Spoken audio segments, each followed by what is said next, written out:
Welcome to our multi-language digital news channel, News 24 India, news for every citizen. Please do like, share and subscribe.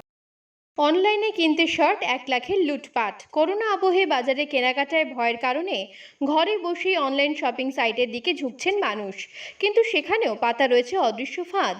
খড়গপুরের মালঞ্চ এলাকার এক ঔষধ ব্যবসায়ী দম্পতি ছেলের জন্য অ্যামাজনে একটি শার্ট অর্ডার করেন কিছুদিন আগে।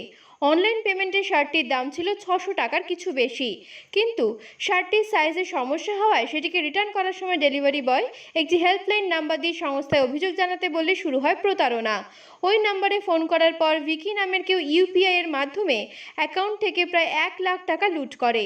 এই ঘটনার পর ওই দম্পতি সাইবার সেলে অভিযোগ দায়ের করেন। কিন্তু এই পরিস্থিতিতে অনলাইন ই কমার্স সাইটগুলিতে জিনিসপত্র নেওয়া কতটা সুরক্ষিত সে নিয়ে আবারও প্রশ্ন উঠল এই প্রতারণার ঘটনার পর। নবান্ন অভিযানের পরেই করোনা আক্রান্ত বিজেপি শিবিরের এক সেনাপতি। গত কয়েকদিন আগে একাধিক দাবি নিয়ে নবান্ন অভিযানের ডাক দেয় রাজ্য বিজেপি। এই মিছিলের সামনের সারিতেই বিজেপির দিলীপ ঘোষের সঙ্গে ছিলেন নেতা জয় বন্দ্যোপাধ্যায়। করোনা আক্রান্ত হয়েছেন বলে সূত্রের খবর। আপাতত একটি বেসরকারি হাসপাতালে স্থিতিশীল অবস্থায় রয়েছেন।